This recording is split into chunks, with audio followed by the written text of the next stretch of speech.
Imagine a world where the first people to call themselves kings never believed they were inventing power at all. They believed they were stepping into an office that already existed, like taking possession of a house built by someone else, with measurements already carved into the stone and rules already written into the walls. In the south of Mesopotamia, where the land is flat enough for rivers to behave like living snakes, ancient canals once turned mud into bread. Cities rose on that fragile geometry, and when they collapsed, they did not vanish. They piled up into tells, layered mounds made of broken brick, ash, silt, and forgotten streets. Those tells became the libraries of the earth, and inside them, the past did something unsettling. It refused to stay dead. The question is simple, and that is what makes it dangerous. What if the earliest civilization we recognize did not begin with discovery, but with recovery? What if the first scribes were not recording new triumphs, but copying older instructions, trying to keep something from disappearing for a second time? The ground gives us the first hint. Archaeology usually shows development the way a child's handwriting develops. Messy experiments, crude forms, a gradual refinement. You expect to see villages become towns, and towns become cities, with trial and error stamped into every layer. But in southern Mesopotamia, the story can feel inverted. There is a moment where complexity arrives quickly, as if someone slammed a door open.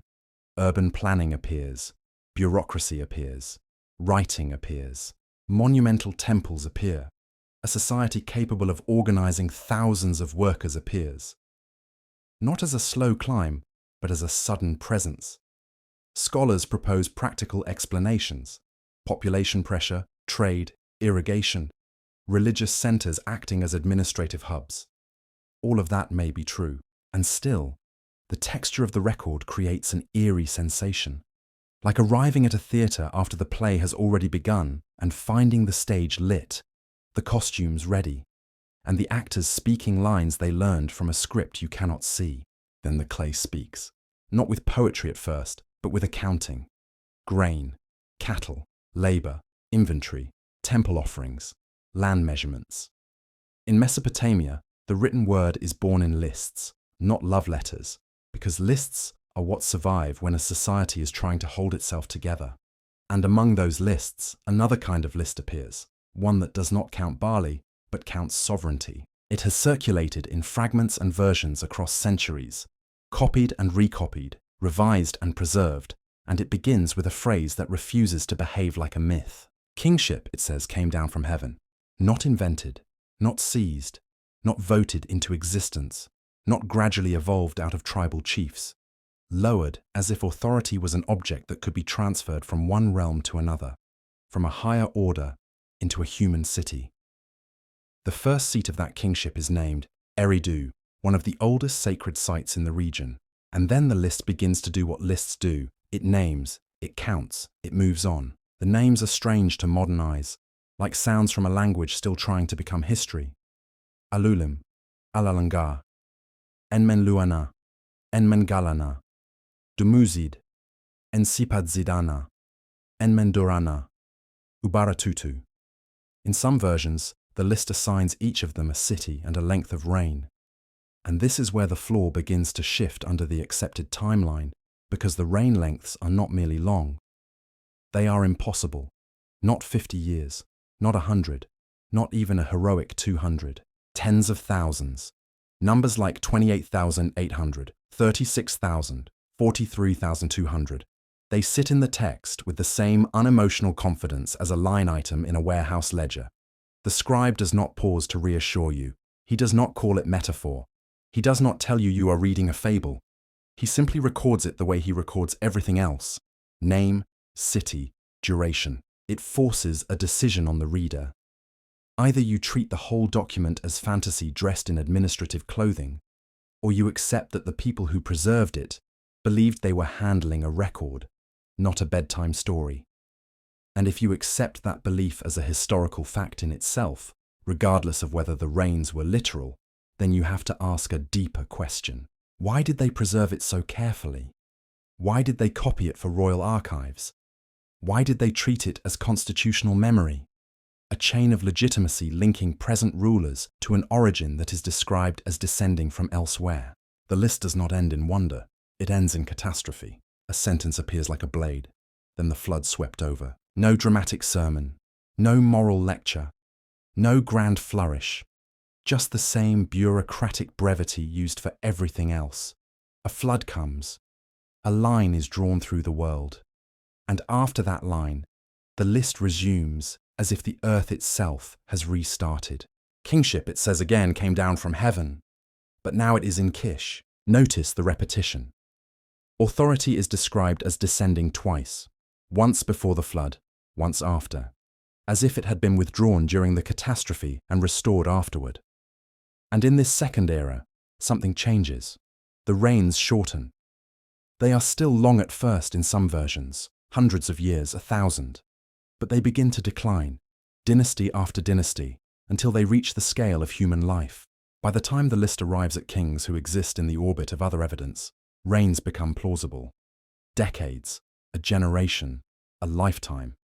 The impossible becomes ordinary, not in a single step, but in a steady narrowing, as if the world is cooling down from an earlier state. This structure is the heartbeat of the entire narrative, a pre-flood age of extraordinary rule, a violent division, and a post-flood age where human governance continues in the shadow of something that used to be larger. Now the skeptic's mind immediately reaches for explanations, and some are reasonable. These numbers might encode cycles, astronomical periods, symbolic ages, or dynastic totals mistaken for individuals. They might be political exaggerations meant to grant prestige to the deep past. They might be mythic time counted in units we no longer understand. They might be memory stretched across millennia until it becomes a giant. Any one of those could be true. But even if every number is symbolic, the shape of the story remains.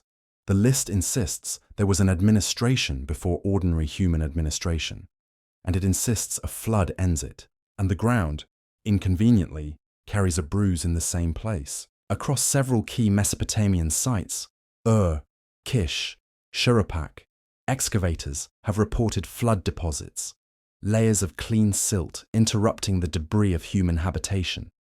These are not small seasonal floods in a river valley where floods are normal. Some deposits are thick enough to suggest a severe event, a dramatic inundation that forced rebuilding. The dating, the extent, the regional variability, all of it is debated, because archaeology is not a single clear photograph. It is a collage of incomplete frames, but the presence of flood layers is real enough that early excavators became convinced they were staring at the physical echo of the ancient deluge traditions. The modern view tends to be more cautious, localized or regional flooding, not a planet-wide ocean swallowing everything. Yet even the cautious view leaves room for a simple, haunting possibility, that a catastrophe occurred large enough to fracture continuity, to interrupt transmission, to make survivors rebuild on top of ruin. And this is where the story becomes less about whether gods existed and more about how civilizations remember. Because the most unsettling claim in this narrative is not that impossible kings ruled for impossible lengths of time. The most unsettling claim is that the people who built the world's first great cities did not see themselves as pioneers. They saw themselves as inheritors. You can feel that attitude in the way they talk about building. Later Mesopotamian kings routinely described their projects not as new creations, but as restorations. They boasted about finding old foundations, excavating down to ancient corners, aligning new bricks with earlier sacred geometry. They buried inscriptions in corners like anchors, as if trying to pin the building to time.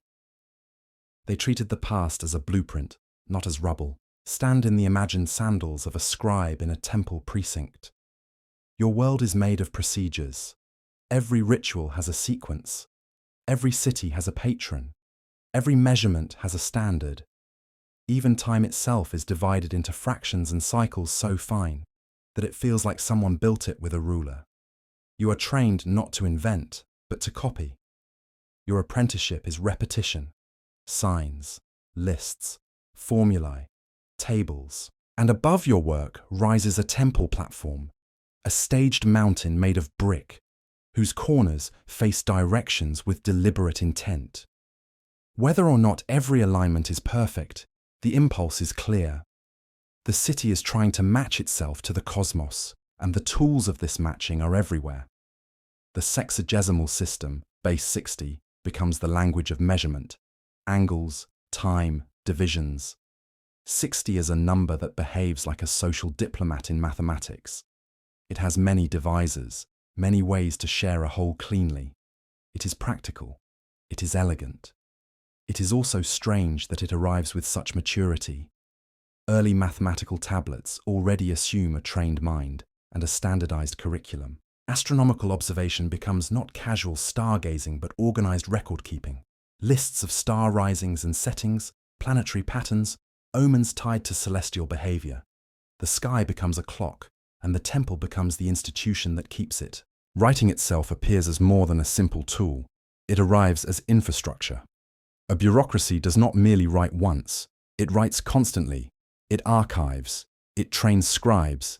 It standardizes signs. It protects collections. It builds rooms to store tablets. It fires clay to harden it for long-term survival. That is the behavior of a society that understands fragility. A society that has experienced loss. If you want the deeper tension of the episode, it is this. The earliest records feel like the work of people who are trying to prevent forgetting, not the work of people celebrating first-time discovery. The tone is not, "Look what we invented," but "Let this not be lost." And then there are the names that hover above the system, like administrators in a distant office. In later retellings, they become gods in the familiar mythological sense, dramatic personalities, cosmic battles, divine romance, underworld judgment.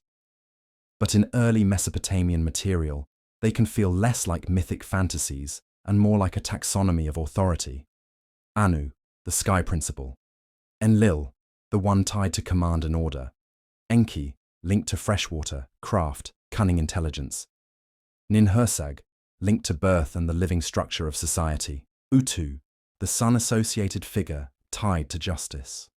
Nana, the moon-associated figure tied to cycles. When you strip away centuries of poetic layering, what remains resembles a cabinet of portfolios.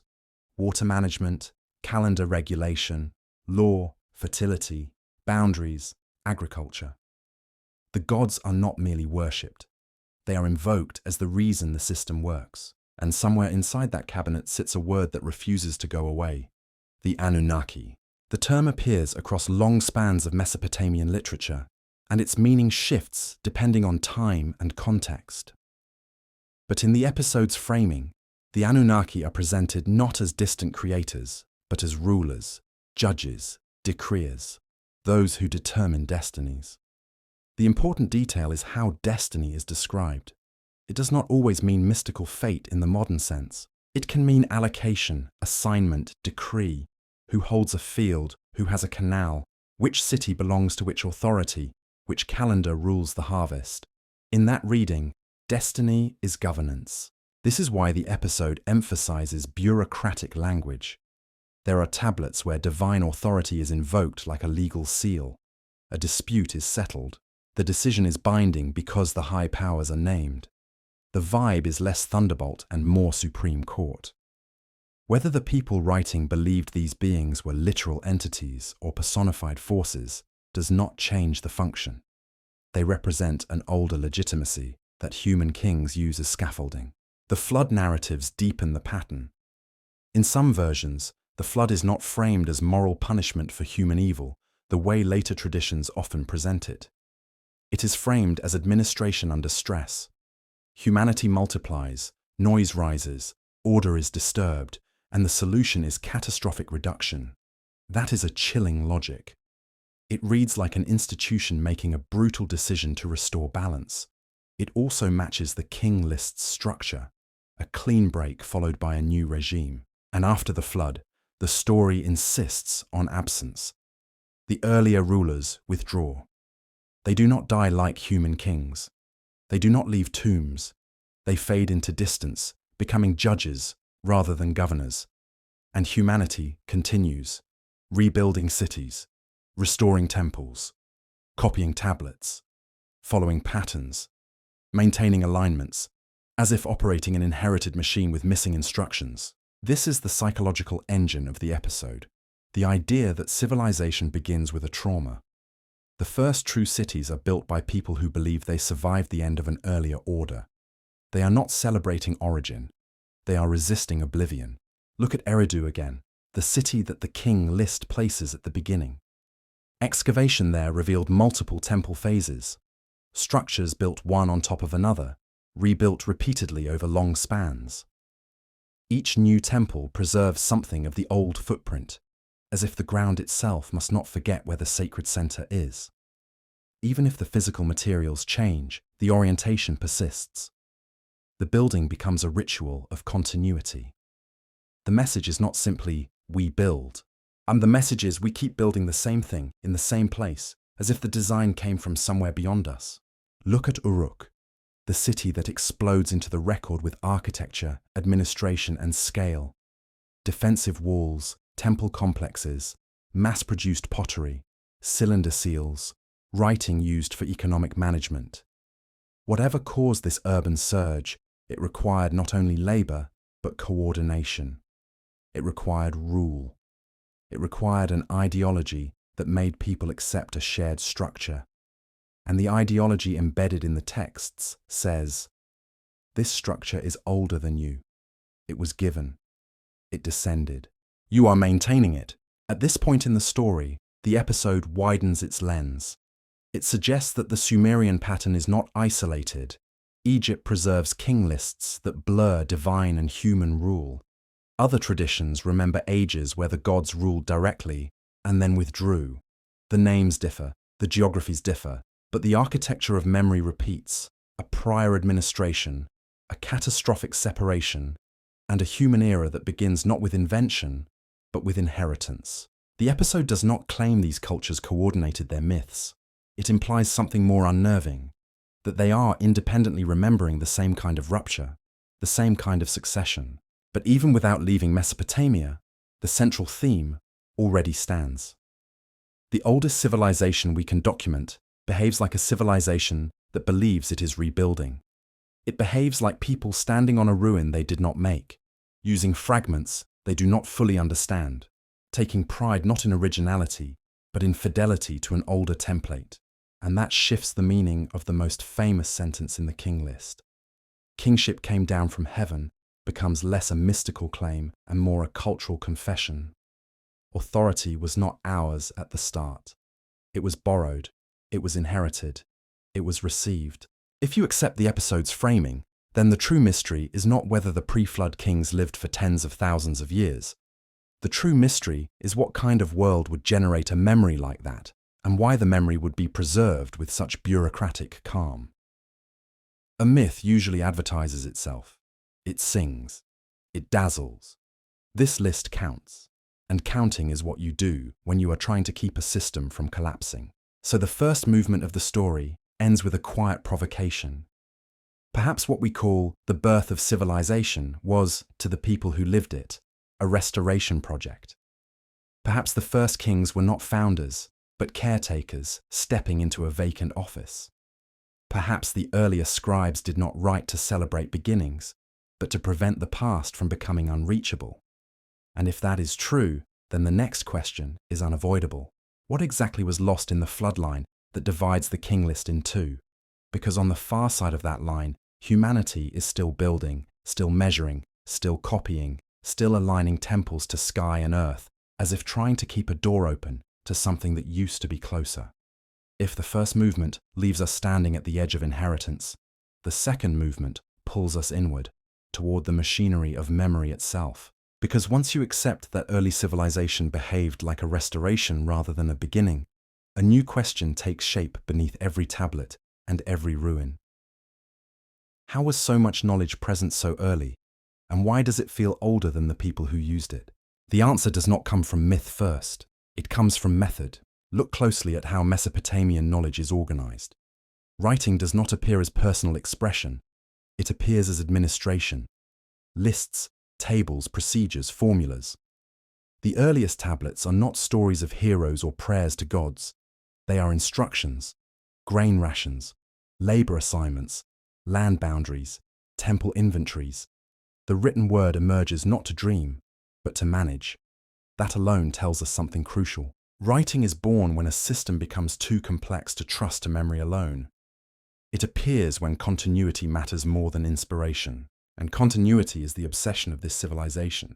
Scribes are trained through copying, not creativity. Their education consists of reproducing older tablets again and again, memorizing sign lists that are already standardized. Many tablets include colophons, identifying them as copies of older texts, sometimes explicitly stating they were copied according to the old writing. Errors are marked and corrected with care. Variations are minimized.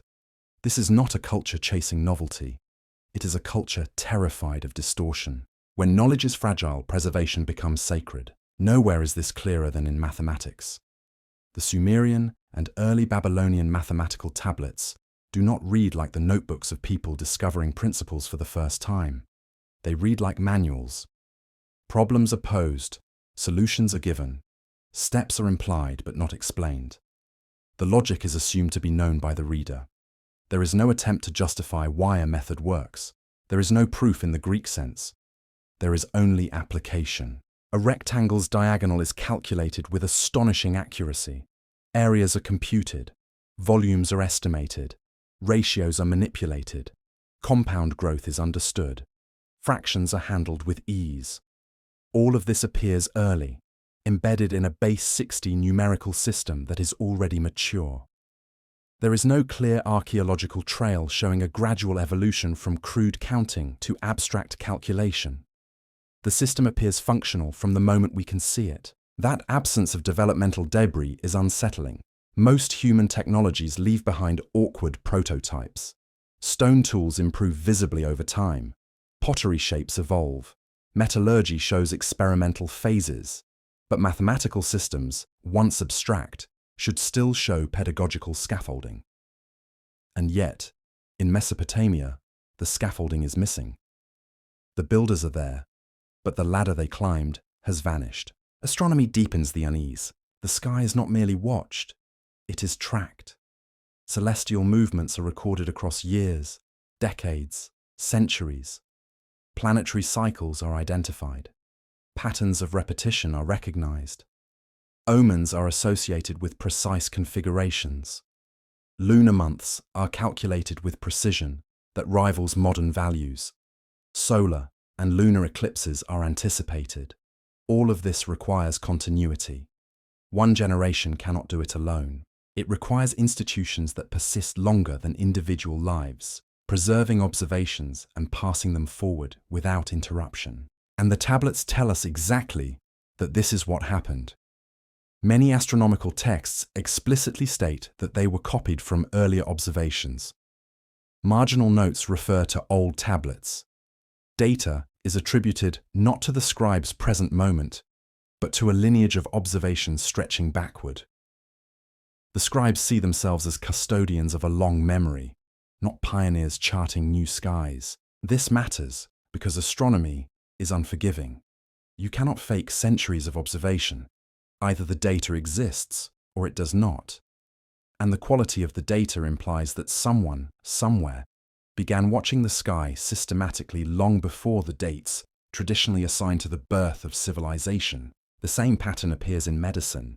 Diagnostic texts describe symptoms, prognoses, and treatments with clinical detachment. They categorize illnesses. They distinguish between conditions that can be treated and those that cannot. They recommend observation, examination, comparison. While ritual elements exist, the core of the practice is empirical.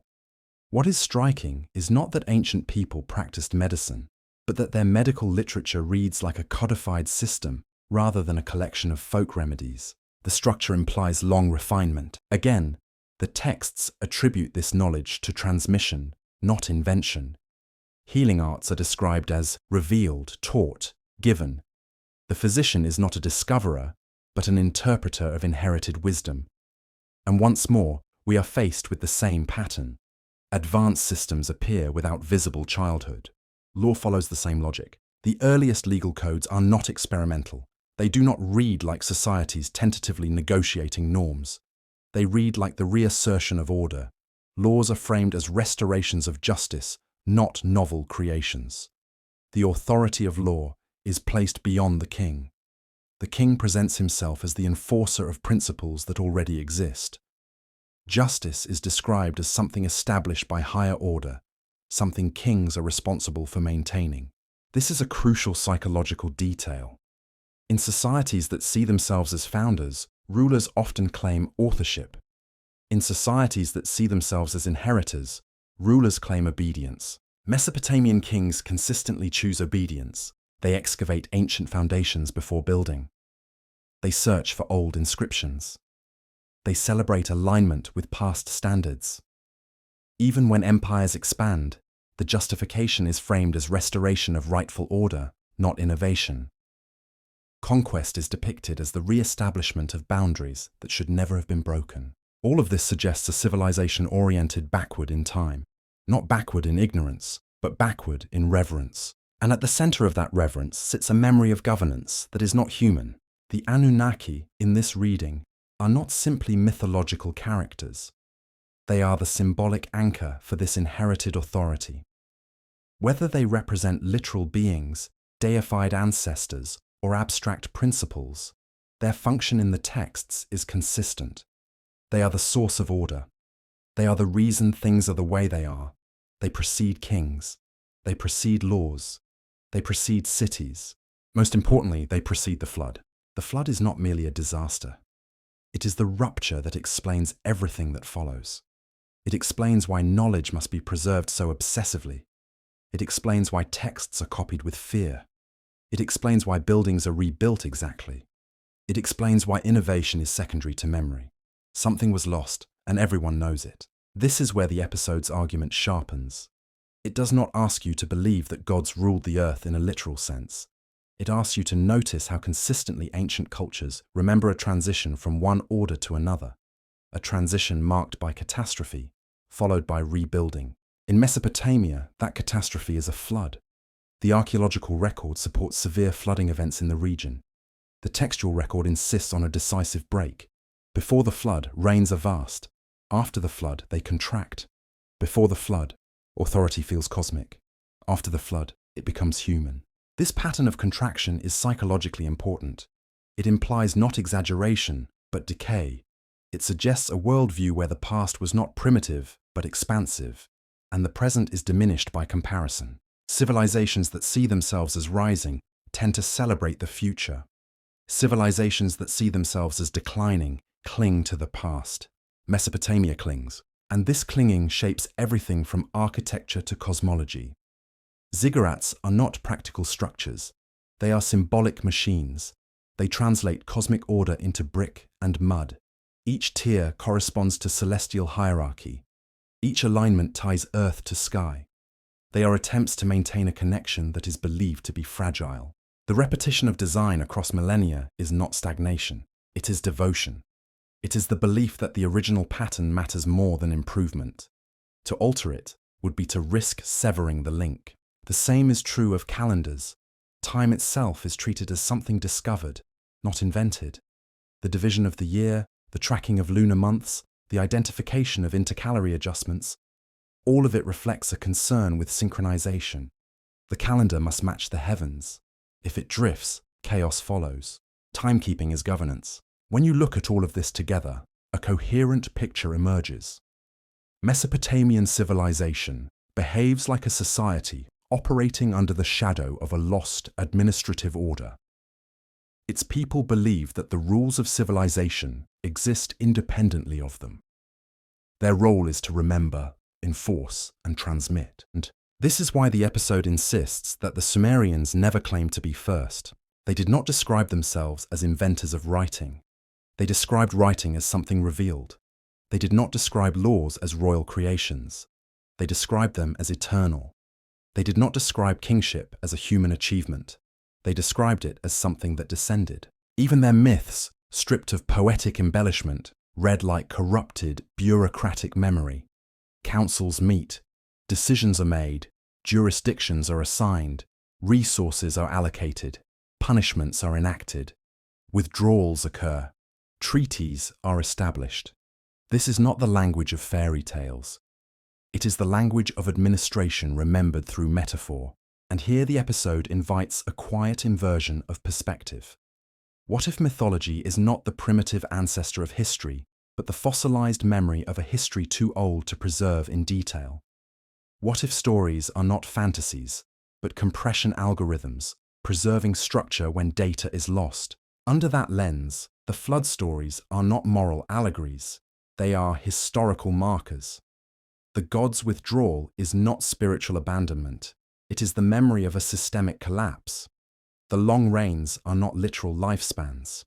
They are placeholders for epochs governed under different conditions. Whether those conditions involved different technology, different biology, different social organization, or simply a different scale of stability, is left deliberately unresolved. The episode does not insist on a single answer.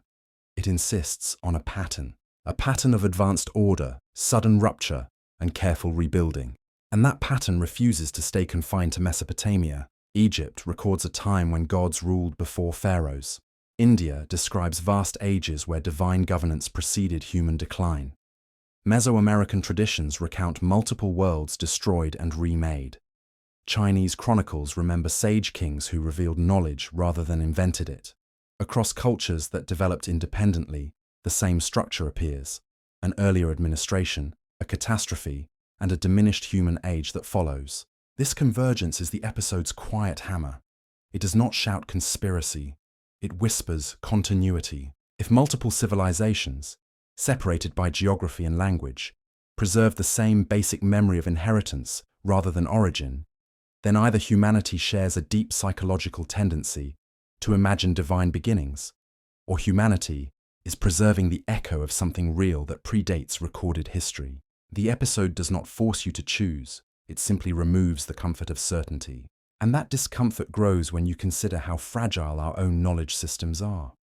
Modern civilization prides itself on progress, on accumulation, on mastery. But strip away electricity, archives, digital storage, institutional continuity, and what remains? How much of our science would survive a true rupture? How much would be copied without understanding, preserved as ritual rather than knowledge? The ancient scribes feared forgetting. They knew how easily systems collapse. Their obsession with copying was not superstition, it was strategy. If you read their world as a long recovery effort, then the Sumerian King List stops being absurd and starts being tragic. It becomes the memory of a time when authority felt stable, when order felt guaranteed, when governance came from a source beyond human conflict. And the flood becomes the moment that guarantee vanished. From that moment onward, humanity governs itself, but never without looking over its shoulder. This is the emotional core of the second movement. Civilization, in this telling, is not born confident. It is born anxious. It builds not to conquer the future, but to keep the past from slipping away. And if that is how the first civilization understood itself, then the next question presses forward with quiet inevitability. If they were rebuilding from fragments, if they were inheriting systems they did not design, then who designed them in the first place? And more importantly, what kind of collapse was powerful enough to erase almost everything, leaving behind only lists, alignments, and stories? That question is where the story moves next, deeper into the shadows beneath the ruins, where inheritance begins to look less like myth and more like warning.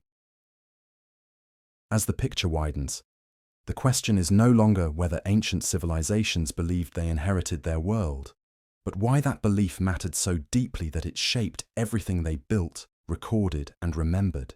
To understand that, we have to step away from the stones and tablets for a moment and look at the psychology of inheritance itself. A civilization that believes it invented its systems behaves very differently from one that believes those systems were given.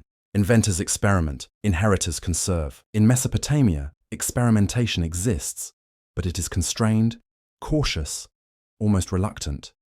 Change happens slowly and is always justified as continuity.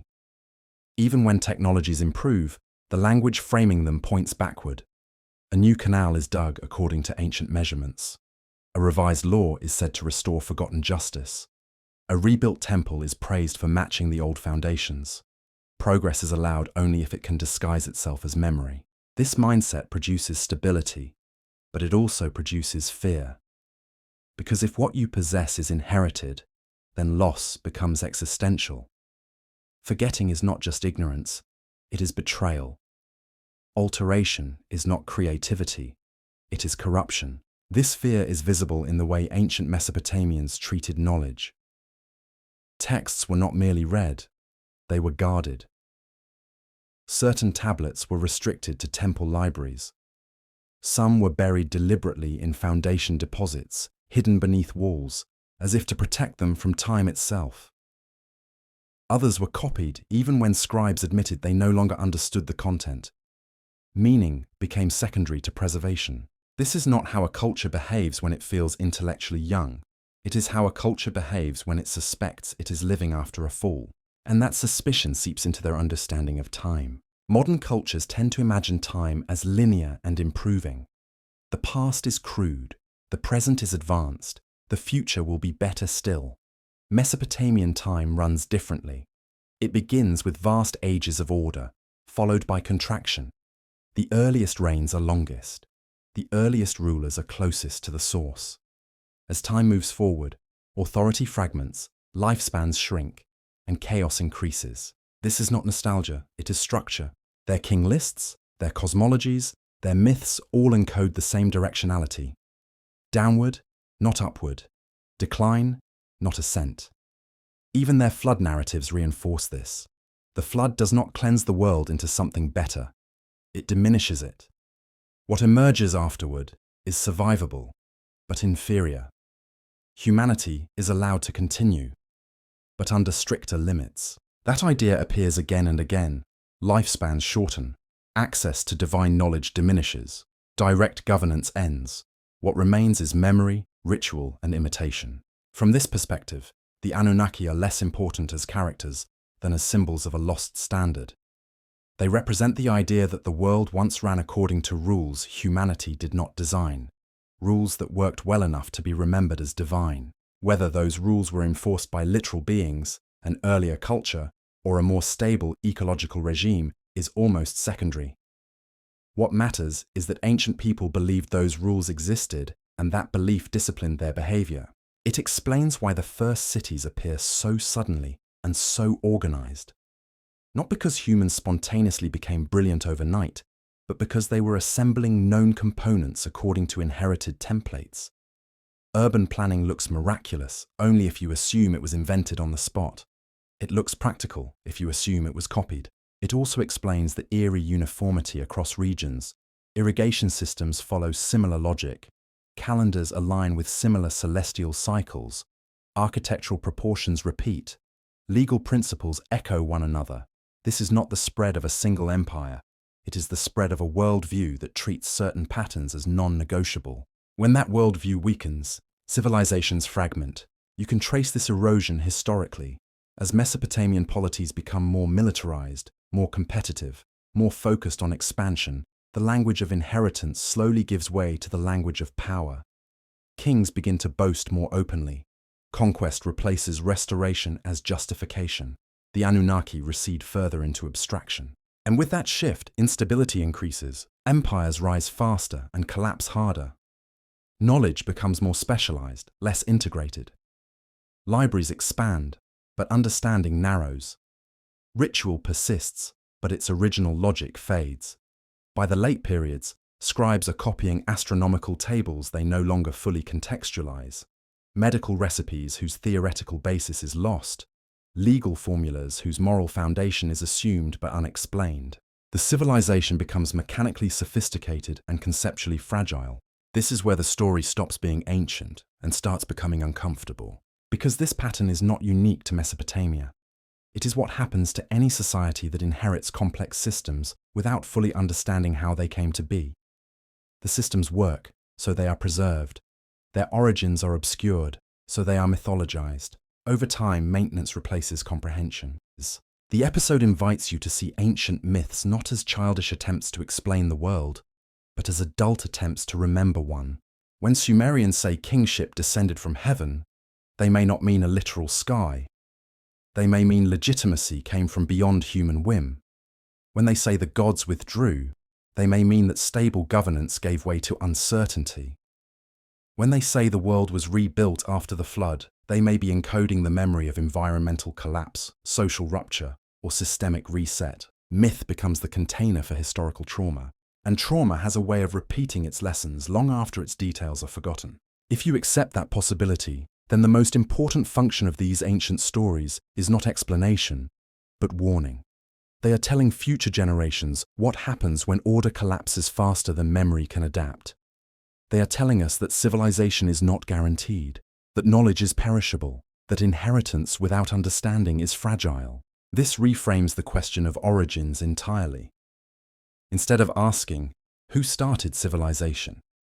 The more relevant question becomes, how many times has civilization almost been lost? The ancient world may not have been the dawn of order, but the aftermath of an earlier one. Writing may not mark the birth of knowledge, but the moment people realize they could no longer trust memory alone. Cities may not represent progress, but consolidation. The first archives may not be expressions of confidence, but acts of desperation. And if that is true, then the silence before history is not empty. It is full of erased attempts. The episode does not claim certainty. It does not tell you who ruled before humans or what exactly was lost. Instead, it sharpens the outline of absence. It shows you a civilization acting like a survivor, not a pioneer. A culture building with care, not excitement. A people who believed that the most dangerous thing they could do was forget. Once you see that, the ancient ruins stop feeling quaint. They start feeling familiar, because we too live inside systems we did not design. Calendars, laws, technologies, infrastructures, abstractions that work well enough to be trusted, but are understood by fewer and fewer people. We copy code we cannot fully read. We rely on networks we cannot personally repair. We preserve data without knowing which parts matter most. Like the scribes of old, we are surrounded by inherited complexity, and that raises a final, unsettling possibility. Perhaps the real lesson of these ancient texts is not about gods or lost civilizations at all. Perhaps it is about cycles, about how knowledge accumulates, collapses, and is salvaged, about how each age believes itself advanced until it becomes a ruin studied by those who come after. If future archaeologists were to reconstruct our world from fragments, what would they conclude we believed? Would they think we invented our systems or inherited them? Would they see our archives as expressions of mastery or as evidence of fear? The people of Mesopotamia left us an answer, pressed into clay and buried beneath their cities. They believed the world they lived in was not theirs to invent, only to preserve. And in that belief, they left behind not just history, but a mirror. The deeper we look into their past, the more clearly it begins to reflect our own. If the ancient world was living in the shadow of something older, then the most revealing evidence is not what they celebrated, but what they feared. Across Mesopotamian texts, beneath the hymns and king lists, there runs a quiet anxiety that order is fragile, that the systems holding reality together can fail, and that once they do, recovery may be partial at best. This anxiety explains the obsession with alignment. Temples were not merely religious buildings. They were calibration devices. Their walls, corners, and stairways were set in relationship to the sky, the horizon, the cardinal directions. This was not symbolism for symbolism's sake. It was maintenance. To align a temple correctly was to keep the world in balance. To misalign it was to risk disorder. This is why temples were rebuilt again and again on the same footprint, even when cities expanded or shifted. The sacred ground mattered more than convenience. The pattern mattered more than novelty. Builders were willing to dismantle their own work if it deviated from ancient specifications. That level of discipline does not come from superstition alone.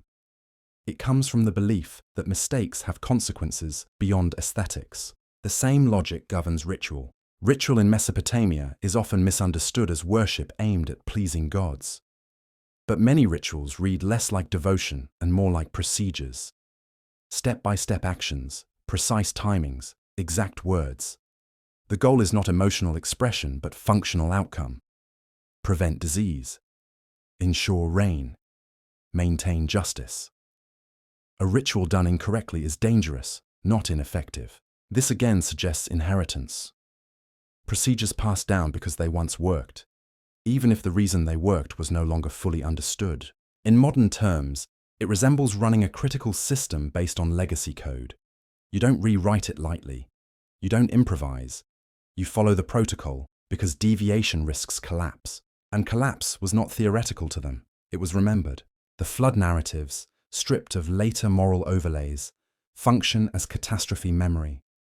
They encode the idea that systems can fail suddenly and comprehensively, that civilization is not destroyed gradually, but abruptly. That knowledge can be drowned, buried, silenced. After such an event, what survives is uneven. Some technologies return quickly. Others never reappear.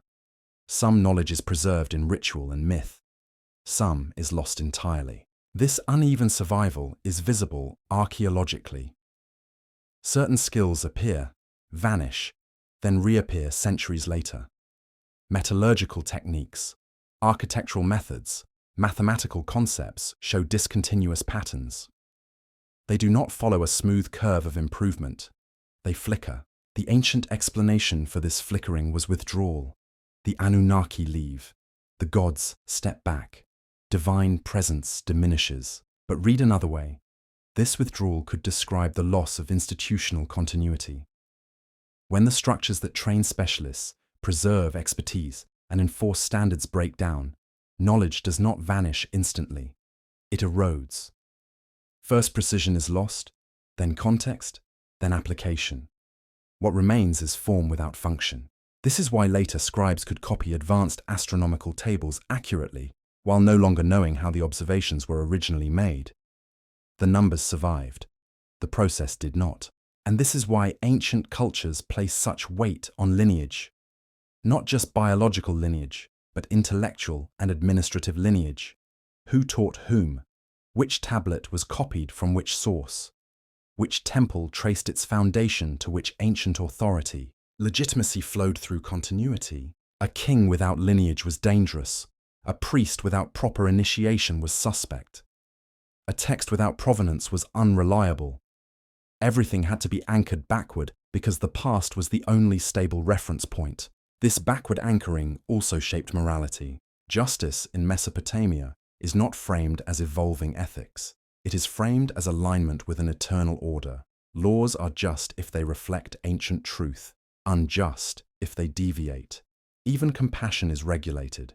Mercy exists, but within inherited limits. This is why kings describe themselves as restorers of justice, not creators of it. To invent law would be hubris. To restore it is duty. Seen through this lens, the Anunnaki function as the ultimate reference class. They are the guarantors of order, whether literal or conceptual. Their authority cannot be challenged, only followed. And once they withdraw, humanity governs under their shadow, trying to approximate a standard it no longer fully comprehends. This creates a paradox. The more distant the source of authority becomes, the more rigidly it is enforced. When understanding fades, obedience intensifies. Ritual becomes stricter. Interpretation narrows. Innovation is viewed with suspicion. Over time, this rigidity becomes brittle. Civilizations that cannot adapt eventually fracture. When conditions change too much, inherited systems stop working. But because those systems are treated as sacred, they are slow to change. Collapse follows, not because people lacked intelligence, but because they trusted memory more than observation. This may be why Mesopotamian history reads as a sequence of restorations rather than revolutions. Each collapse is followed by an attempt to rebuild the old order. Sometimes it works briefly, sometimes it fails quickly. But the impulse remains the same: restore what was lost. What is rarely attempted is reinvention. And that reluctance is the clearest sign that the civilization did not see itself as the beginning of history, but as a midpoint, a caretaker phase between a greater past and an uncertain future. The episode quietly asks you to consider whether this mindset was wisdom or limitation. On one hand, it preserved astonishing amounts of knowledge across millennia. Without it, writing, mathematics, astronomy, and law might not have survived repeated disasters. On the other hand, it may have constrained adaptability, making societies vulnerable to new kinds of disruption. Inheritance protects, but it also binds. This tension between preservation and innovation is not ancient. It is perennial. Every complex society eventually faces it. How much of the past should be preserved unchanged? When does reverence become stagnation? When does adaptation become betrayal? The ancient texts do not answer these questions directly, they encode them.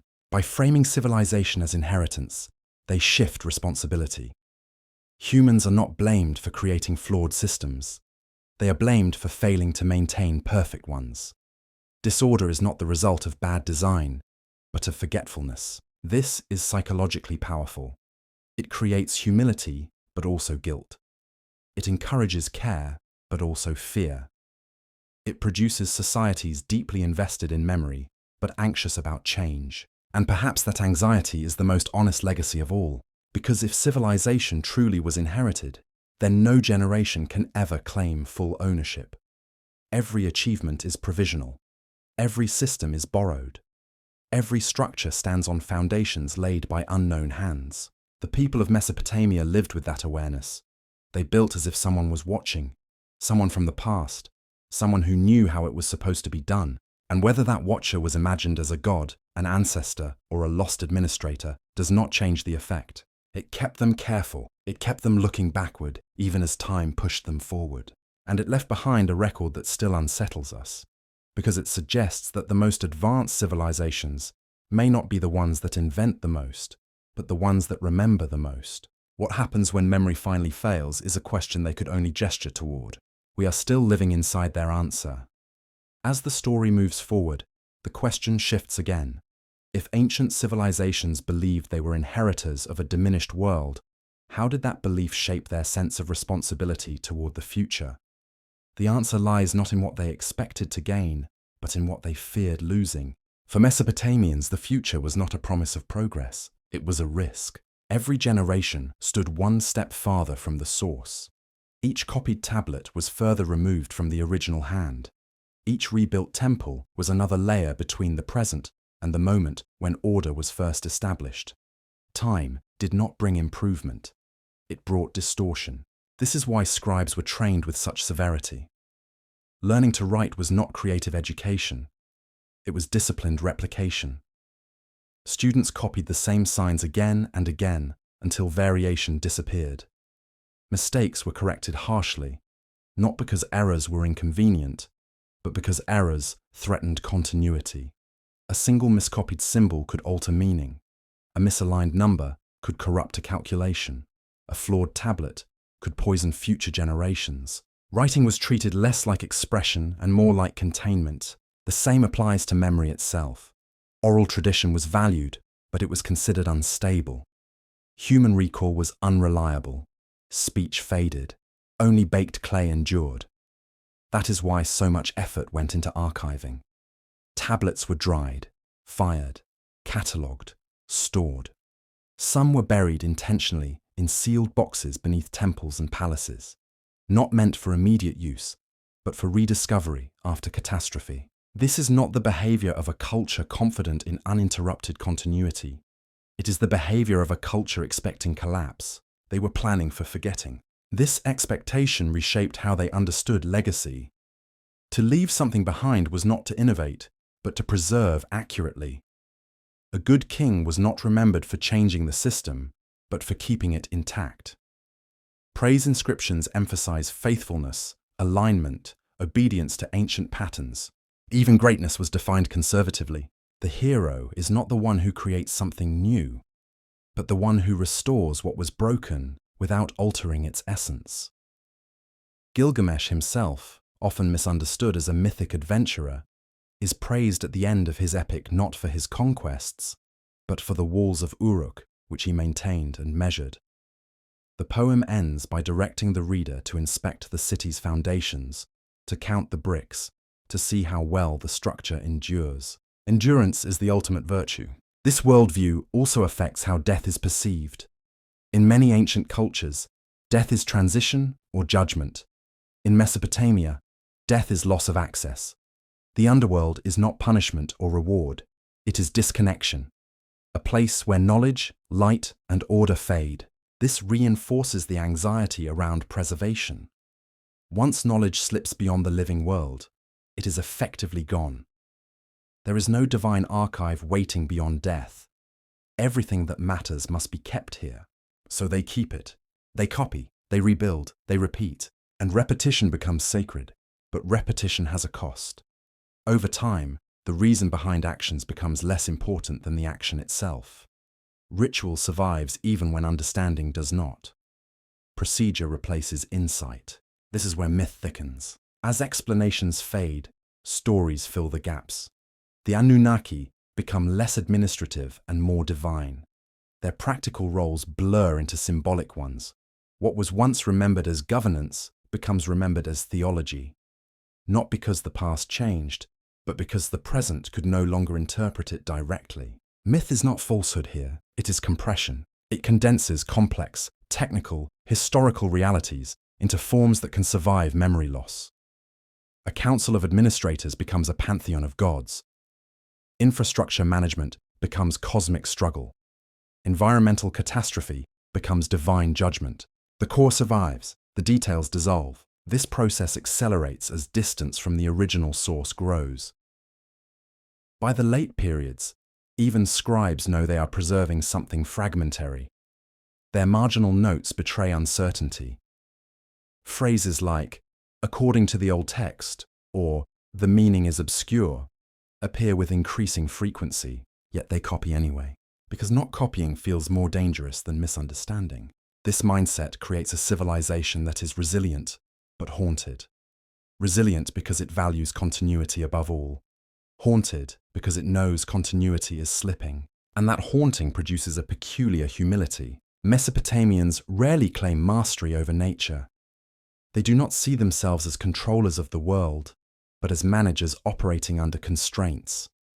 Floods, droughts, disease, and famine are not framed as enemies to be conquered, but as forces to be appeased, balanced, redirected.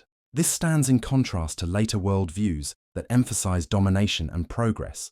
Here, the goal is equilibrium. Equilibrium implies limits. Human ambition must be checked. Kings must rule within boundaries. Cities must respect their environment. When limits are violated, collapse follows, not as punishment, but as consequence. This logic is embedded everywhere. In legal codes, where penalties escalate carefully rather than absolutely. In agriculture, where planting calendars are rigidly followed. In architecture, where proportions are fixed. In astronomy, where celestial cycles are observed, not altered. The universe is treated as a system already running. Humanity's task is not to redesign it, but to stay in sync. Seen this way, the Anunnaki are not tyrants. They are standards, benchmarks against which human governance is measured. Their absence does not free humanity. It burdens it. Without them, humans must approximate an order they did not design. They must guess at intentions embedded in systems older than memory. Every decision risks drifting further from the original balance. This is why ancient texts express so much anxiety about error. A wrong ritual can offend the gods. A wrong judgment can destabilize society. A wrong measurement can invite disaster. The fear is not supernatural, it is systemic. If the system fails, everything fails. And perhaps this fear is justified, because when we examine the archaeological record, we see that collapse often follows periods of overconfidence. Times when rulers expand too aggressively, when irrigation networks overextend, when cities grow beyond sustainable limits, when systems designed for one scale are forced to operate at another. The ancient stories frame these failures as moral or divine, but the pattern is practical.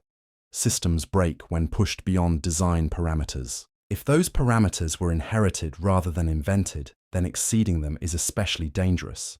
You do not know how much margin exists, so caution becomes wisdom, and wisdom becomes tradition. By the time we reach the later civilizations of Mesopotamia, This wisdom is deeply ingrained. Even conquerors adopt it. When Akkadian and Assyrian rulers take power, they do not discard Sumerian traditions. They adopt them. They learn the language. They copy the tablets. They rebuild the temples according to ancient plans. Victory does not grant authority. Continuity does. This is why Mesopotamia does not have a single founding myth. It has many restorations, many beginnings layered atop one another, each claiming legitimacy by pointing backward. History becomes sediment. Each layer compresses the one beneath it, and somewhere beneath all of it lies an origin no one remembers clearly, only that it existed, that it mattered, and that losing it once was enough to shape thousands of years of behavior.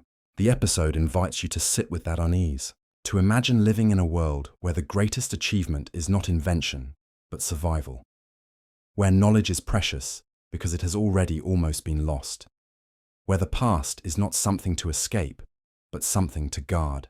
And once you accept that perspective, the ancient world stops looking primitive. It starts looking careful in a way that suggests experience not of progress but of ruin. And that may be the most important inheritance of all. As the layers deepen, another question emerges naturally from the silence between the tablets and the ruins. If ancient civilizations saw themselves as caretakers rather than creators, then how did they understand change itself? Because change was unavoidable. Rivers shifted, climate fluctuated, populations grew, empires rose and fell. And yet the framework they inherited was not designed for endless transformation. It was designed for balance. This tension created a subtle but persistent strain within Mesopotamian civilization. Change was tolerated, but only when it could be disguised as continuity. Innovations were introduced quietly, wrapped in the language of restoration. A new technique was described as rediscovered. A reform was framed as correction. A modification became clarification of ancient intent. True novelty was suspicious. This does not mean ancient societies were stagnant. They adapted constantly. But adaptation happened under constraint. The goal was not to surpass the past, but to remain compatible with it. This compatibility shaped how crises were interpreted. When drought struck, it was not framed as a random event. It was read as misalignment. When floods exceeded expectation, they were signs of imbalance. When disease spread, it suggested ritual error or administrative failure. The cause was rarely ignorance. It was deviation. This worldview encourages introspection rather than experimentation. The solution to crisis is not to invent something new, but to restore something old. And sometimes that works, but sometimes it doesn't. The archaeological record shows periods where environmental conditions changed faster than inherited systems could adjust. The Great Drought around 2200 BC, now well documented through climate proxies, devastated Akkadian Mesopotamia. Rainfall patterns shifted. Crop yields collapsed. Cities dependent on tightly managed irrigation systems failed. The response was predictable. Appeals to ancient order intensified. Ritual activity increased. Temples received more offerings. Kings invoked divine authority more aggressively. But the climate did not respond. The systems designed for earlier conditions could not scale to the new reality. Inheritance became liability. This moment exposes the limits of memory-based civilization. When the environment changes beyond the parameters encoded in tradition, preservation alone is insufficient. Innovation becomes necessary. But innovation without understanding the original system is dangerous. This is the paradox ancient societies faced. They knew the world had once worked better. They believed the rules they followed were derived from that better time, but they no longer knew why those rules existed or how flexible they were. So they clung to form, and form without function eventually fails. This pattern repeats throughout Mesopotamian history. Cycles of centralization and collapse. Periods of relative stability followed by sudden fragmentation.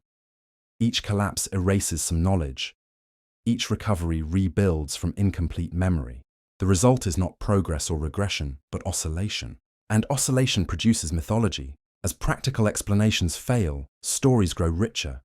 Gods become more anthropomorphic. Narratives gain moral clarity.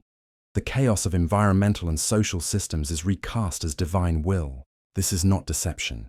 It is adaptation at the level of meaning. When a society can no longer control outcomes, it must at least make sense of them. Myth offers coherence when reality does not. But myth also freezes interpretation. Once events are attributed to divine judgment, questioning the system becomes heresy. The space for innovation narrows further. This is why the Anunnaki transform over time. Early texts describe them as administrators. Later texts portray them as judges. Still later, they become distant rulers of the underworld. Their functional roles fade as their symbolic authority increases. They move from present to absent, from active to retrospective. And this mirrors the lived experience of the people. As systems grow more complex and less comprehensible, authority becomes more abstract. Control shifts from mechanisms to narratives. In this sense, the Anunnaki are not just memories of past rulers. They are placeholders for lost understanding. Where knowledge once explained why canals worked, gods now explain why they fail. This shift has consequences. A society guided by understanding can adjust. A society guided by reverence can only repeat. And repetition in a changing world leads to fracture. The later Mesopotamian empires demonstrate this clearly. Assyria expands aggressively, building roads, fortresses, and administrative networks. It preserves ancient rituals and symbols, but its political behavior diverges sharply from the old equilibrium-focused model. Violence increases. Suppression becomes routine. Deportations reshape populations. The inherited framework strains under imperial scale, and when Assyria collapses, it collapses quickly. Not gradually, but catastrophically. Cities fall within years. Archives are buried or burned. Knowledge survives only where it was physically protected. The pattern is brutally efficient. Complexity accumulates. Understanding thins. Collapse resets the system. Each reset produces fewer survivors, fewer texts, fewer intact traditions. This is entropy, not progress. From this perspective, the ancient fear of forgetting was rational. They sensed that civilization is not a ladder, but a wave. It rises, crests, and falls. And each time it falls, something is lost that may never return. Their response was preservation. Our response has been acceleration. This contrast is unsettling, because many of the systems we rely on today function like inherited knowledge. They are maintained by specialists. Their inner logic is opaque to most users. They work until they don't. And when they fail, recovery depends on how much understanding remains. The ancient world believed that understanding was already incomplete in their time. What does that imply about ours? The episode does not answer this directly. It leaves the implication hanging. If ancient civilizations lived as if they were recovering from a loss they could barely remember, perhaps modern civilization is living under the same condition, only without the humility. We assume we are the first to know what we know. They assumed they were the last to remember what once was. That difference may explain everything. When knowledge is believed to be new, it invites experimentation. When knowledge is believed to be inherited, it demands care. Each approach has strengths. Each has weaknesses. The ancient world leaned toward care, and in doing so, it preserved enough for us to ask these questions at all. Perhaps that is the quiet achievement buried beneath the ruins. Not lost gods, not vanished empires, but a warning encoded in clay. Civilization is fragile. Memory is thinner than it looks. And what survives catastrophe is never the whole system, only what was carefully protected. They knew this. They built their world around it. We are still deciding whether we do. As the thread continues, the focus turns inward, away from monuments and myths, and toward the people who lived inside this inherited world day after day. How does a society function when its members believe they are living after the end of something greater? The answer is subtle. It reshapes identity. In Mesopotamia, to be human was not to be central. Humans were not the authors of the world. They were participants within it. This perspective curbed individualism and elevated role. A person mattered because of what they maintained, not what they expressed. Occupations were sacred not because they were glamorous, but because they preserved order. The farmer kept the calendar alive. The scribe guarded memory. The priest ensured alignment. The king stabilized balance. Everyone had a function within a system believed to predate them all. Failure was therefore collective. When something went wrong, blame rarely settled on a single person. It spread across the community. A flood might indicate ritual neglect. A famine might suggest administrative error. Disaster was read as systemic imbalance rather than individual fault. This discourages hero worship. Even kings are restrained by this worldview. They are elevated, but not absolute. Their authority derives from alignment with ancient order, not personal brilliance. A king who rules unjustly is not merely bad. He is dangerous because he threatens continuity. This is why Mesopotamian kings constantly emphasize obedience to the gods and restoration of order. It is not piety, it is accountability, and accountability breeds caution. Decision-making in such a society tends to favor precedent over intuition. What was done before is safer than what might work now. This reduces risk, but it also slows adaptation. The ancient texts acknowledge this tension indirectly. Wisdom literature often warns against arrogance, haste, and novelty. Not because innovation is immoral, but because it is unpredictable. Predictability is valued above all. This preference shapes education. Young scribes are not encouraged to question texts. They are encouraged to master them. Understanding comes after memorization, if at all. Doubt is private, not institutional. Yet even within this conservative framework, cracks appear. Some texts reveal quiet frustration. Laments speak of disorder that rituals cannot fix. Wisdom poems question whether justice truly prevails. A few voices hint that inherited systems may no longer align with lived reality. These voices are rare, but they matter. They suggest that ancient people were not blindly obedient. They felt the strain between memory and experience. They sensed that preservation alone might not be enough, but the weight of tradition was heavy. To openly challenge inherited order was to risk social and cosmic destabilization. So critique remained oblique, expressed through poetry, metaphor, and lament rather than reform. This produces a culture rich in introspection, but poor in structural change. The same pattern appears in their understanding of fate. Fate is not fixed destiny in the modern sense. It is the outcome of systemic alignment. When all elements are in balance, fate is favorable. When alignment fails, fate turns hostile. The Anunnaki are described as those who decree destinies. But destiny here is not personal. It is collective.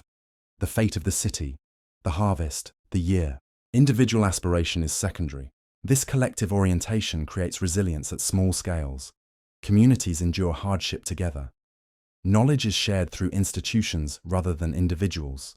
No single person carries the entire burden, but it also means that when institutions fail, recovery is difficult. There is no culture of individual reinvention to fall back on.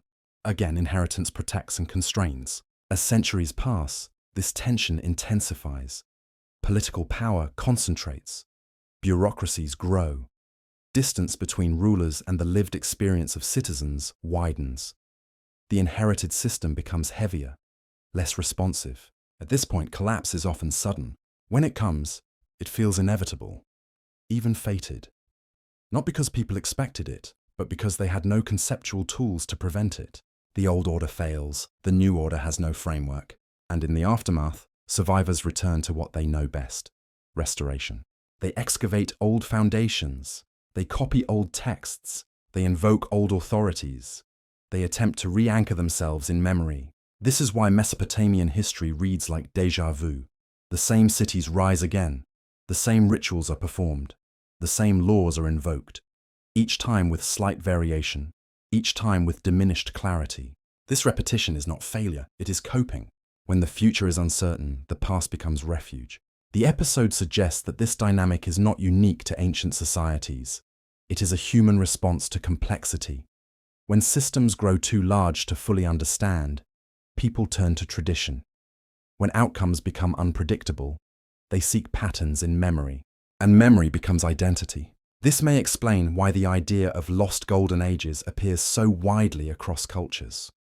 Not because there was literally a perfect past, but because the past feels coherent in ways the present does not. The Sumerians believed the world once ran under clearer rules. Egyptians believed the gods once ruled directly. Hindus describe earlier yugas of greater order. Mesoamerican myths speak of prior suns. These are not naive fantasies. They are expressions of longing for intelligibility, a world where cause and effect were visible, where authority was clear, where systems worked. Whether such a world ever truly existed is almost beside the point. Believing it did shaped behavior for millennia. It encouraged humility. It discouraged reckless change. It preserved knowledge long enough for it to reach us. But it also locked societies into cycles they could not escape.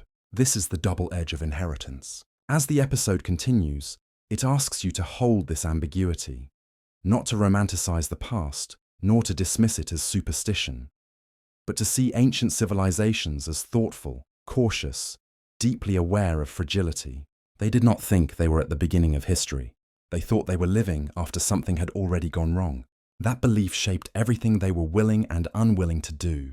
And in the quiet space between their caution and our confidence, a question forms. Which of us is closer to the truth? The narrative now shifts from ancient ground to modern ground, not by changing subjects, but by extending the same logic forward in time.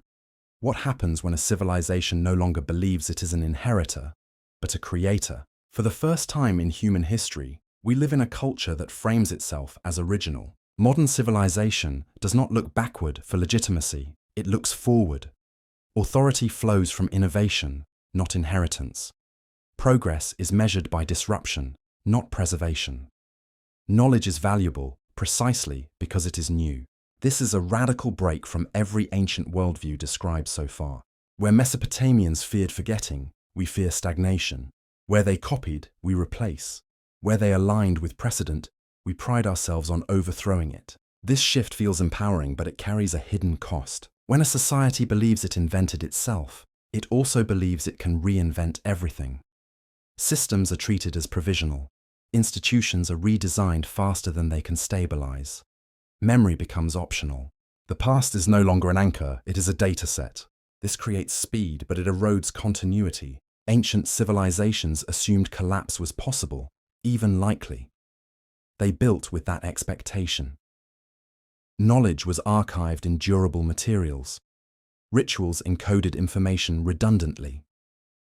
Authority was distributed across institutions rather than individuals. We assume permanence. Digital memory replaces physical memory, but digital memory is fragile in different ways. It requires energy, compatibility, maintenance, and constant migration across platforms. When it fails silently and completely. We believe collapse would be visible. Ancient people knew it could be abrupt. This difference in expectation changes behavior. Modern systems optimize for efficiency rather than resilience. Supply chains stretch across continents. Specialization deepens.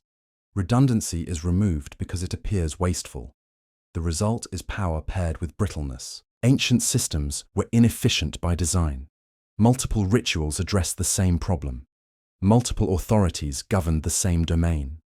Overlap was not a flaw, it was insurance. We remove that insurance. The episode quietly invites comparison without accusation. It does not argue that ancient people were wiser or that modernity is doomed. It asks whether something essential was lost when humanity stopped seeing itself as an heir. If you believe you are inheriting something fragile, you treat it differently. If you believe you built it yourself, you are more willing to gamble. This distinction matters when considering long-term survival. Ancient civilizations organized knowledge around continuity across generations. Modern civilization organizes knowledge around acceleration within a single lifetime. Careers are short.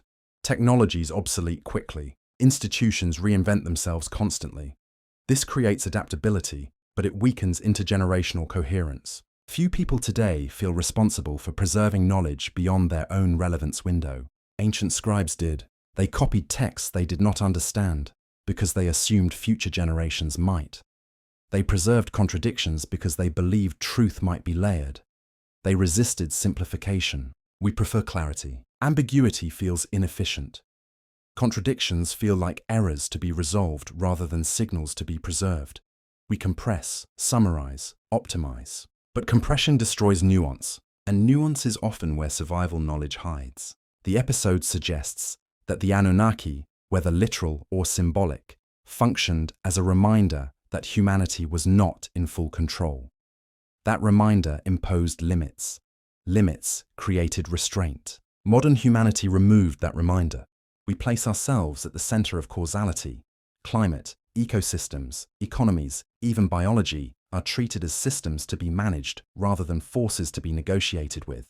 This confidence has produced astonishing achievements. It has also produced cascading risks. Ancient texts warned that imbalance invites correction. Floods, droughts, and collapse were interpreted as responses to misalignment, not accidents. Modern explanations favor randomness or miscalculation. Both may be true, but the difference is response. Ancient people asked, "What did we violate?" Modern people ask, "How do we fix this faster?" One question looks inward, the other looks outward. Neither is inherently superior, but one builds humility, the other builds momentum. The episode does not claim we should return to ancient belief systems. It suggests we should recognize what those systems trained humans to notice: fragility, cycles, limits, memory. The belief in inherited order encouraged patience. The belief in invented order encourages urgency. Urgency drives growth, patience sustains it. The deeper implication is unsettling. If ancient civilizations were not naive, if they were consciously preserving fragments of something older and more fragile than themselves, then perhaps our dismissal of their worldview is premature. Perhaps inheritance is not the opposite of progress. Perhaps it is its precondition. As the episode moves toward its conclusion, the focus narrows to a single question that bridges past and present. If earlier societies believed they were living after a fall, and we believe we are living at a peak, which assumption is more dangerous? History offers no comfort here. Civilizations rarely recognize their own tipping points. They reinterpret warning signs as manageable challenges. They trust that complexity itself will save them. Ancient people did not trust complexity. They trusted memory. Whether that trust was justified remains open. But the episode leaves you with a quiet recognition. The Sumerians did not ask, "How far can we go?" They asked, "How much can we keep?" And in a world moving faster than ever, that question feels less ancient than it once did. The final movement begins by turning the question back toward the listener, not as speculation about the distant past, but as a mirror held up to the present moment. If civilizations before us believed they were inheriting the remnants of something greater, and if they organized their entire world around preserving what remained, then what does it mean that we no longer do? Modern humanity does not see itself as a remnant, it sees itself as a beginning. This belief shapes everything. Education emphasizes novelty over lineage. Innovation is rewarded more than stewardship. Systems are designed for performance rather than endurance. The assumption underneath it all is simple and rarely questioned. There is no prior standard we must live up to. Whatever comes next will be better because it comes next. That assumption has never been tested against deep time. Ancient civilizations measured themselves against what they believed was lost. We measure ourselves against what we hope to become. One orientation looks backward with reverence. The other looks forward with confidence. The danger lies not in either direction alone, but in forgetting that time is cyclical, not directional. The episode quietly suggests that collapse does not announce itself as failure. It arrives disguised as success. Systems become so optimized they lose flexibility. Knowledge becomes so specialized that no one can see the whole. Growth accelerates until it outruns understanding. At that point, collapse is not a shock. It is a consequence delayed by momentum. Ancient societies sensed this.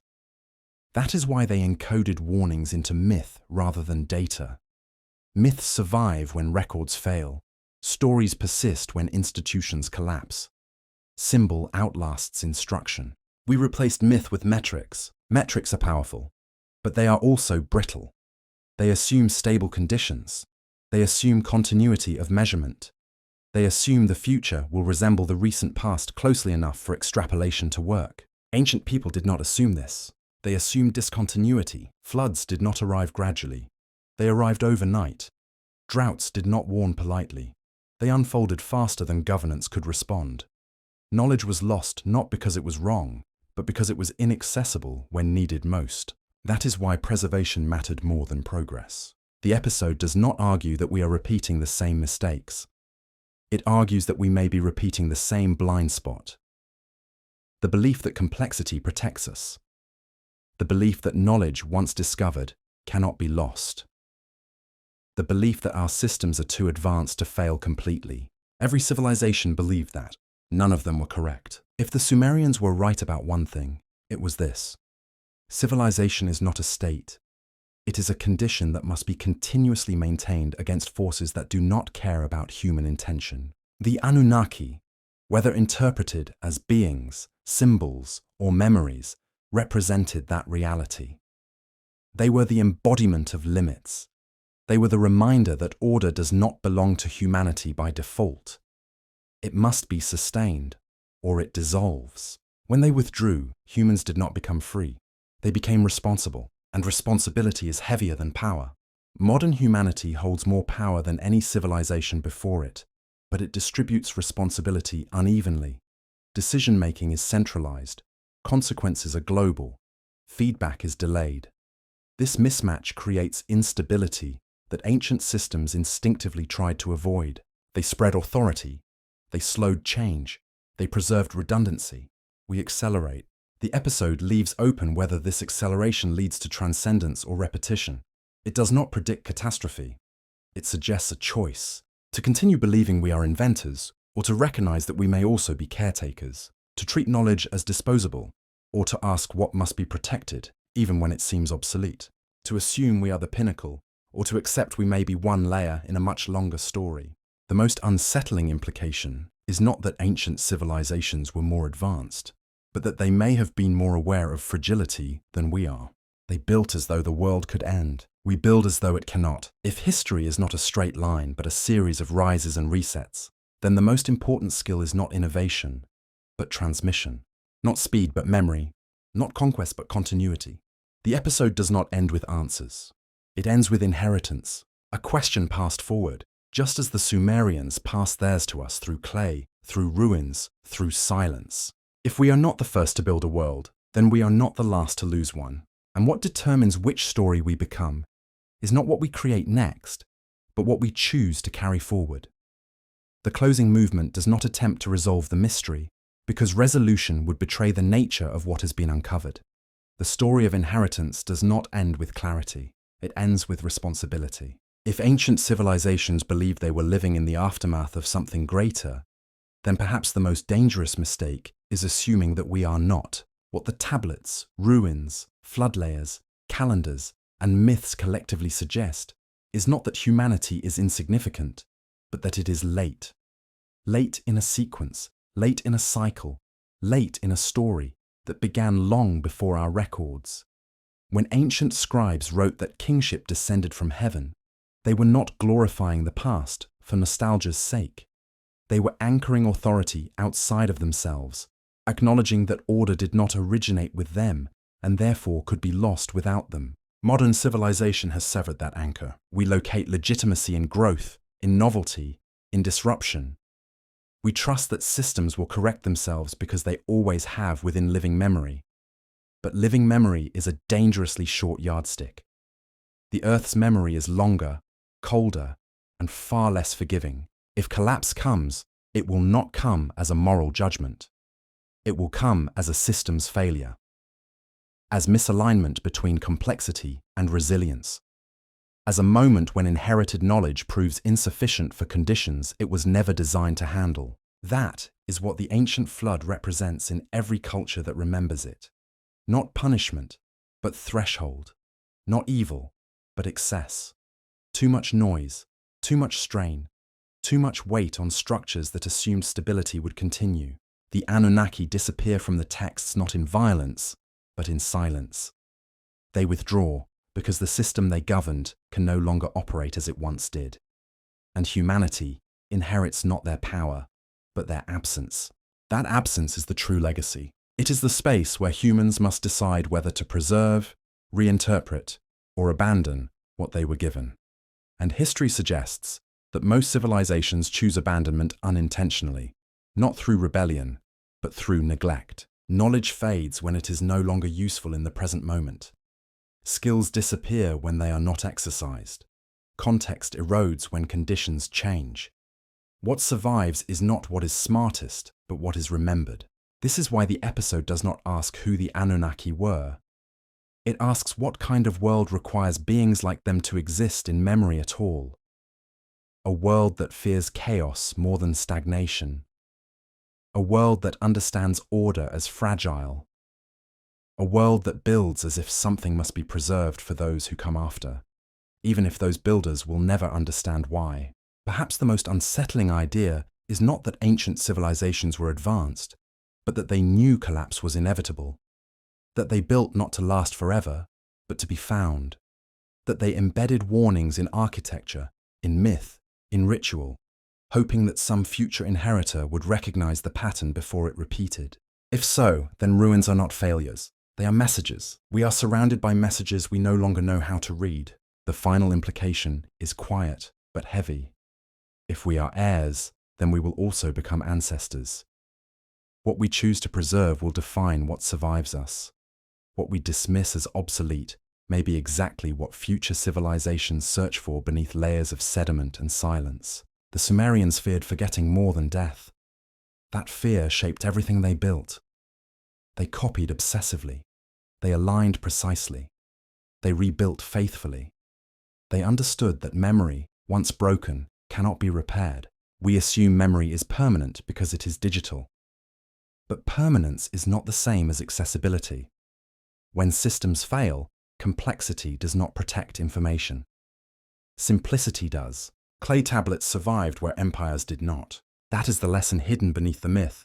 If humanity has inherited a world shaped by forgotten hands, then the question is no longer whether those hands were divine, human, or something else entirely.